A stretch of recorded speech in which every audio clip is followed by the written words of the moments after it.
Hello welcome guys. आज के इस वीडियो में हम बात करने वाले हैं क्या आईआईटी और नीट जैसे एग्ज़ाम्स को क्वालिफाई करने के लिए क्या 3 साल कोचिंग करना बहुत ज़्यादा ज़रूरी है।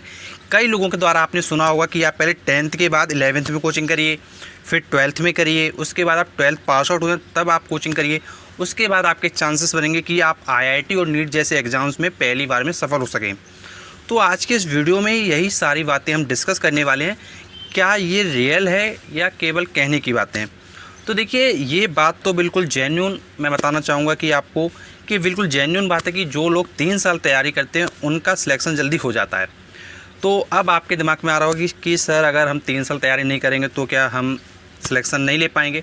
तो देखिए, मैं आपको बताना चाहूँगा कुछ वो स्टेप्स जिनको वो टॉपर्स फॉलो करते हैं, जिसकी वजह से वो फर्स्ट अटैम्प्ट में ही आईआईटी और नीट जैसे एग्ज़ाम्स को क्रैक कर लेते हैं। तो मैं टोटल आपके सामने आज 15 वो पॉइंट्स बता रहा हूँ जो पॉइंट्स शायद आप फॉलो नहीं करते हुए। तो आपको मैं 1 बाय 1 सारे पॉइंट्स बता रहा हूँ, उनको आप पहले चेक करिए और एनालिसिस करिए कि क्या आप इन पॉइंट्स को फॉलो कर रहे हैं या नहीं। अगर आप फॉलो कर रहे हैं तो आप बहुत अच्छा कर रहे हैं, अगर फॉलो नहीं कर रहे हैं तो इन पॉइंट्स को देखकर समझिए कि आपको कैसे अपनी लाइफ में इन चीज़ों को फॉलो करना है जिससे आपका एग्ज़ाम्स क्या है आसानी से क्रैक हो सके। तो देखिए, सबसे पहले मैं आपसे बात करूँगा फर्स्ट नंबर पॉइंट की। देखिए, मैं आपको टोटल 15 पॉइंट बताऊंगा। ये पॉइंट्स मैंने नोट करके अपने पास पहले से रखा हुआ है। तो पॉइंट नंबर 1 में अगर हम बात करें वो है आपका कोचिंग और सेल्फ स्टडी। जब आप कोचिंग की तैयारी करने जाते हो तो क्या आपने कभी अपने आप से एक प्रश्न किया कि मैं सेल्फ स्टडी कितने घंटे करूँगा। कई लोग क्या करते हैं, टोटली कोचिंग पर डिपेंडेंट होते हैं, कोचिंग में जाकर डायरेक्टली डिपेंड हो जाते हैं कि कोचिंग से ही सब कुछ उनका होने वाला है। तो ऐसा देखिए बिल्कुल नहीं होता है। तो इसके लिए सबसे जो बेसिक कॉन्सेप्ट है वो है आपको कोचिंग से पढ़ना है, बट उसके साथ में आपको सेल्फ स्टडी करना है। आपको डिसाइड करना है कि आपको कितने घंटे सेल्फ स्टडी में देना है और कितने घंटे कोचिंग्स में देना है। केवल आपको देखिए ये नहीं करना है कि कोचिंग गए, कोचिंग में जो पढ़ाया गया उसको कल रिपीट कर लिया, बस आपका काम ख़त्म। जो लोग इतना करते हैं तो फिर उनका जो एग्ज़ाम वो क्रैक नहीं हो पाता है। आपको मेन बात ध्यान रखनी है, पहले आपको क्या करना है, पहले आप कोचिंग का पढ़िए जो आपको पढ़ाया गया है, देन आप उसके बाद सेल्फ स्टडी करिए। तो ये फर्स्ट पॉइंट आपका कंप्लीट हो गया। अब मैं बताऊँ आपको सेकंड पॉइंट। तो सेकंड पॉइंट अगर हम अपनी बात करें तो वो है आपका सिलेबस ऑफ एग्ज़ाम। तो सारे पॉइंट्स को मैंने नोट कर लिया, उसको आपको 1 बाय 1 मैं आपको सारे पॉइंट्स बताऊँगा। देखिए, सेकेंड पॉइंट में है आपका सिलेबस ऑफ एग्ज़ाम। जब आपने आईआईटी या फिर नीट जिस एग्ज़ाम की आप तैयारी कर रहे थे, क्या आपने कभी सिलेबस पता करने की कोशिश की, या आप डायरेक्टली कोचिंग सेंटर में गए, एंटर हो गए, वहाँ सब कुछ पढ़ाया जा रहा है वही पढ़ते जा रहे हैं। तो सेकंड मिस्टेक यही होती है कि एग्ज़ाम का सिलेबस ही नहीं पता करते हैं स्टूडेंट्स कि एग्ज़ाम में क्या सिलेबस है। जब तक आपको किसी भी एग्ज़ाम का सिलेबस पता नहीं होगा तो फिर आपकी जो प्रिपरेशन है वो पीछे रह जाएगी। अब हम बात करेंगे आपसे थर्ड नंबर पॉइंट की। थर्ड नंबर पॉइंट हमने नोट किया हुआ है cut off of previous years. क्या आपने जब अपनी एग्ज़ाम की तैयारी किया था तो आपने कभी ये सोचा कि पहले जो साल में एग्ज़ाम हुआ था, पिछले वर्षों में जो एग्ज़ाम्स हुए उनमें कितना कट ऑफ गया था। क्या आपने कभी इस चीज़ को सोचा कि आईआईटी का कितना कट ऑफ गया था, नीट का कितना कट ऑफ गया था। देखिए, जब आपको कट ऑफ ही नहीं पता होता है तो फिर आपको क्या पता है कि कितना आपको मार्क्स लाना है जिससे आपका एग्ज़ाम से क्रैक हो जाएगा। तो आपको minimum to minimum cut off तो पता करना ही है। अब हम बताएंगे आपको फोर्थ नंबर पॉइंट। ध्यान से आप सारे पॉइंट को समझिए। अगर आप इनमें से कितने पॉइंट्स फॉलो कर रहे हैं, आप ये मुझे कमेंट बॉक्स में ज़रूर बताइए कि सर हम इतने पॉइंट्स फॉलो कर रहे हैं। और आपने अगर एक भी पॉइंट फॉलो नहीं किया तो आप बताइए ज़रूर जेन्युइनली कि हाँ सर मैंने एक भी पॉइंट फॉलो नहीं किया। तो फोर्थ नंबर पॉइंट हमने नोट किया हुआ है वो है आपका इम्पॉर्टेंट बुक्स। देखिए, कई स्टूडेंट्स ऐसे हैं जो एग्ज़ाम को क्रैक करने के लिए काफ़ी ज़्यादा मेहनत करते हैं। उनका देखिए सबसे गंदी आदत, देखिए मैं आपको बताऊंगा क्या होती है। उनकी सबसे गंदी आदत या कहें गलत आदत ये होती है कि वो एक सब्जेक्ट की 10-10 बुक पढ़ते हैं। जब कोई भी स्टूडेंट एक सब्जेक्ट की 10-10 बुक पढ़ता है तो उस वजह से क्या होता है कि उसका जो कॉन्सेप्ट होता है वो प्रॉपर्ली क्लियर नहीं हो पाता है। उसके दिमाग में यही चल रहा होता है क्या हमने पूरा पढ़ लिया या नहीं। उसके दिमाग में जो ये नेगेटिविटी है वही सबसे बड़ा उसका दुश्मन होता है। तो देखिए, आपको क्या करना है, एक बुक आपको लेना है एक सब्जेक्ट की, उसको पहले आप पूरा कंप्लीट कवर कीजिए। अगर उसके बाद आपको लगता है कि हाँ कुछ प्रॉब्लम्स हैं, देन आप दूसरी बुक को प्रेफर कीजिए। आप मैक्सिमम, मेरी ओपिनियन के अकॉर्डिंग, आप एक सब्जेक्ट की मैक्सिमम 2 बुक पढ़ें। 2 से ज़्यादा बुक पढ़ना बेवकूफ़ी है, क्योंकि आप जितनी ज़्यादा बुक लेंगे फिर आपको वही चीज़ें क्या ज़्यादा आपको प्रॉब्लम्स करती जाएंगी। तो मैक्सिमम आपको 2 बुक्स पढ़ना है। अब हम बात करेंगे पॉइंट नंबर 5 का। देखिए पॉइंट नंबर 5 हमने नोट हुआ स्ट्रेटजी। क्या आपने जब एग्ज़ाम की तैयारी किया, क्या आपने स्ट्रेटजी बनाई? अब आप सोच रहे होंगे सर स्ट्रेटजी में कैसे स्ट्रेटजी बनाएं? देखिए स्ट्रेटजी में आपको 3 पॉइंट्स बता रहा हूँ जो मैंने नोट किए हुए हैं। फर्स्ट पॉइंट है how to complete full syllabus. Full syllabus आपको कितने समय में कवर अप करना है, ये आपको सबसे पहले स्ट्रेटजी में ध्यान रखना है। फिर सेकंड पॉइंट हमने नोट किया हुआ है हाउ मच ड्यूरेशन, कितना ड्यूरेशन आपको लगाना है। आपको 8 मंथ देना है या आपको 10 मंथ देना है या आपको 12 मंथ देना है, जो भी आपकी ड्यूरेशन है वो आप अपने आप से पहले डिसाइड कीजिए कि हाँ इतना सिलेबस है और इतने समय में हमको कंप्लीट करना है। फिर इसके बाद आएगा पॉइंट नंबर 3, वो है आपका रिवीजन। अब देखिए कई लोग क्या है तैयारी तो करते जाते हैं, बट जब आपका जो फाइनल एग्जाम होता है उस समय आपका रिवीजन नहीं होता। तो आप ऐसा कुछ डिसाइड कीजिए अपनी स्ट्रेटजी में कि आपका कंप्लीटली सिलेबस 3 बार रिपीट हो सके। और ये तभी पॉसिबल हो पाएगा जब आप कोचिंग पर डिपेंड होकर नहीं चलेंगे, आपको अपने ऊपर डिपेंड होना है। क्योंकि देखिए जो एग्ज़ाम आप देने जा रहे हो IIT नीट, ये काफ़ी टफ़ लेवल का एग्ज़ाम है और इसको क्रैक करने के लिए आपको ये एक्सेप्ट करना पड़ेगा कि ये टफ़ लेवल का एग्ज़ाम है, तो उसके अकॉर्डिंग आपको प्रिपेयर करना पड़ेगा। अगर आप ये सोचते हैं केवल ऐसे मजाक में निकल जाएगा तो आपके साल ऐसे निकलते जाएंगे और एग्ज़ाम्स वगैरह कुछ भी नहीं निकलेगा। तो ये पॉइंट मैंने आपको 5 बताया। अब बताएंगे आपको पॉइंट नंबर 6। थोड़ा वीडियो बड़ा हो जाएगा बट इसको आप पूरा ज़रूर देखिए, तभी आप सारी चीज़ें क्लियर कर पाएंगे। पॉइंट नंबर 6 में हमने नोट किया हुआ है टाइम मैनेजमेंट। देखिए जब भी आप किसी एग्ज़ाम में एंटर करते हैं, जैसे आपने IIT एंटर किया और नीट में एंटर किया, तो इस समय आपको क्या एक टाइम मैनेजमेंट लगाना है कि आपको इतने समय ये चीज़ पढ़ना है, इतने समय ये चीज़ पढ़ना है, इतने समय ये चीज़ पढ़ना है। मैं आपको कोई एक स्पेसिफिक टाइम टेबल नहीं बता रहा हूँ, क्योंकि देखिए हर किसी की जो कोचिंग का शेड्यूल होता है वो अलग होता है, स्कूल का शेड्यूल अलग होता है। तो उसकी वजह से अगर मैं आपको कोई एक टाइम टेबल कह दूँ कि ये टाइम टेबल तुम्हारे लिए सूटेबल है, तो ये फिर बेवकूफ़ी होगी। तो इसके लिए जो टाइम टेबल है आप पहले चेक करिए आपके स्कूल का शेड्यूल क्या है, आपकी कोचिंग का क्या शेड्यूल है, उसके अकॉर्डिंग आपके लिए कौन सा टाइम टेबल प्रेफरेबल है। और टाइम टेबल को हैक्टिक मत बनाएं। आप टाइम टेबल जो बनाएं वो ऐसा बनाएं कि जो टाइम टेबल आपका फॉलो आपसे हो सके। कई लोग क्या करते हैं इतना हैक्टिक टाइम टेबल बनाते हैं कि 7 से 9 फिजिक्स, फिर 9 से 11 केमिस्ट्री, फिर इसके बाद 11 से 1 मैथ। तो फिर इसमें क्या होता है, या फिर 11 से 1 में बायो कर लेते हैं। तो इसमें क्या होता है कि इतना आपने कंजस्टेड टाइम टेबल बना दिया कि आप उसको कैसे फॉलो कर पाएंगे। एक चीज़ तो ये भी ध्यान रखिए ना कि इंसान ही हो, अब इंसान हो तो इंसान की तरह टाइम टेबल बनाओ कि आप जिसको आप फॉलो कर सकें। तो ये तो चीज़ आप समझ गए होंगे। अब हम बताएंगे आपको नेक्स्ट नंबर पर, पॉइंट नंबर 7। अगर ये पॉइंट नंबर 7 की आपसे बात करें तो हमने नोट किया हुआ है how to use social media. अब देखिए जो ये आपकी लाइफ है, जिस समय आप इस एज पर हो, तो इस समय आपको क्या सोशल मीडिया से बहुत दूर रहना है।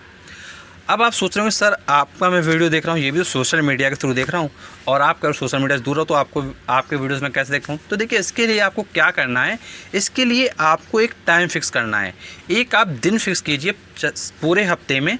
1 वीक है आपके पास मान लीजिए, तो 1 वीक में आप संडे डिसाइड कर लीजिए कि संडे को मैं ऑनलाइन जितने भी यूट्यूब चैनल्स हैं या फिर हमारे सोशल मीडिया प्लेटफॉर्म फेसबुक हैं, यहाँ से जो भी आपके पढ़ने का कंटेंट है वो आप निकाल लेंगे। कई लोग क्या कहते हैं डेली यूट्यूब चला रहे हैं, डेली फेसबुक चला रहे हैं, डेली इंस्टा चला रहे हैं। तो देखिए जब आप इतनी ज़्यादा रोज़ चलाएंगे तो फिर आपका टाइम क्या है बेकार हो जाएगा। तो इसके लिए आपको क्या करना है, एक डे फिक्स करना है कि हाँ संडे को ही ये काम हम करेंगे। अब हम आपको बताएंगे पॉइंट नंबर 8। पॉइंट नंबर 8 में हमने नोट किया हुआ है एग्जीक्यूशन। जब आपकी स्ट्रेटजी बन जाती है, जब आप टाइम मैनेज सेट कर लेते हैं, तो उसके बाद आपको करना है ये सारे काम एग्जीक्यूट। आपको 1 बाय 1 सारी चीज़ों को एग्जीक्यूट करना है।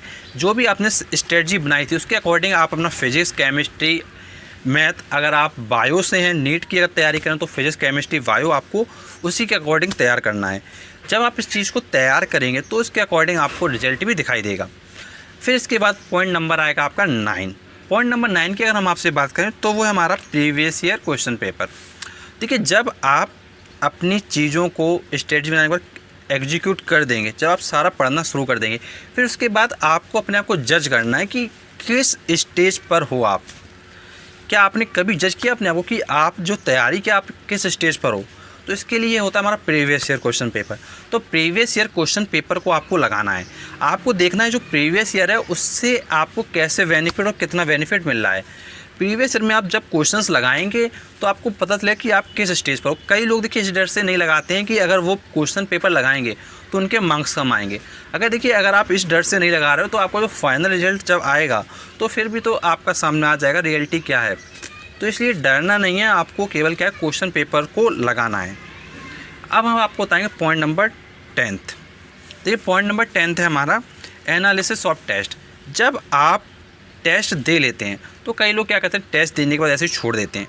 तो देखिए आपको छोड़ना नहीं है, आपको क्या करना है उस टेस्ट की एनालिसिस करना है और समझना है कि किस तरीके से आपने गलतियां की, कहां पर गलतियां की और क्या आपकी पॉजिटिव चीज़ें। जो आपकी नेगेटिव साइड्स हैं उनको आपको देखना है और पॉजिटिव साइड्स को आपको देखना है। कि नेगेटिव साइड्स हैं, नेगेटिव साइड्स को आपको पॉजिटिव वे में लाना है।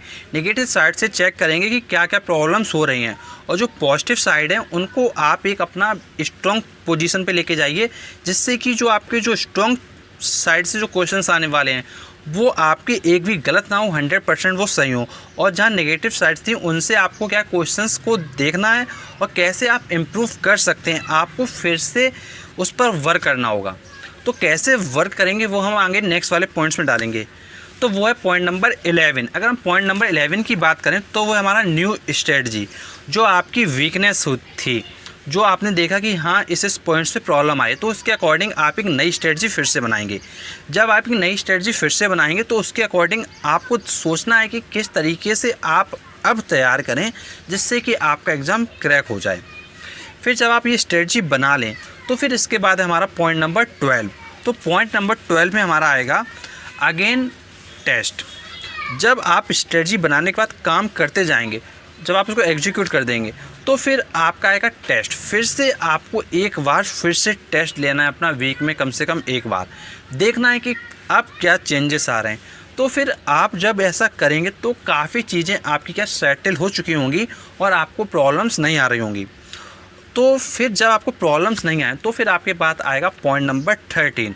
ये पॉइंट नंबर 13 में अगर हम बात करें क्या आपने ऐसा किया था, वो है नो प्रॉब्लम स्टेज। देखिए पॉइंट नंबर 13 यही है कि आपकी जब नो प्रॉब्लम की स्टेज आ जाती है तो फिर आप अपने आप में फुल तरीके से कॉन्फिडेंट हो जाते हैं कि हाँ अब आपका जो एग्ज़ाम है वो अच्छे से निकलने वाला है। तो जब आपको पॉइंट नंबर 13 कंप्लीट हो जाए फिर आपको हम बताएंगे पॉइंट नंबर 14, फिर आपको कैसे मैनेज करना है। देखिए पॉइंट नंबर 14 हमने नोट किया हुआ है how to build up confidence till examination. अब देखिए कई लोगों के मन में प्रश्न आता है कि सर ये बताइए कि मान लीजिए जैसे हमने एग्ज़ाम तो हमारा भी काफ़ी समय बाद है, लेकिन उस एग्ज़ाम तक हम अपने को कैसे कॉन्फिडेंस को बिल्डअप रख सकें जिससे कि हमारे एग्ज़ाम में अच्छा परफॉर्मेंस जा सके। तो देखिए इसके लिए सबसे बेस्ट हथियार है आपके पास है, वो है रिवीजन। आपका सिलेबस कंप्लीट हो चुका है, आपने पूरी तरीके से कंप्लीट कर लिया, आपने अपना टेस्ट भी दे लिया है, तो फिर अब आपके पास है रिवीजन का टाइम। अब आपको क्या है इतने बार रिवीजन कर डालना है कि आपका कोई भी क्वेश्चन आ जाए आपको कम्प्लीटली सॉल्व करके आना है। तो जब आप इस तरीके से पढ़ते जाएंगे तो फिर आपके साथ क्या कोई भी प्रॉब्लम्स वगैरह नहीं होंगी। फिर जब आप रिवीजन कर लें फिर इसके बाद बताऊंगा मैं आपको point number 15 how to face in the examination. Examination में कैसे फेस करेंगे। तो देखिए जब आप एग्ज़ाम में देने जाएंगे तो उस समय आपके अंदर एक डर होगा कि हाँ मेरा एग्ज़ाम निकलेगा या नहीं।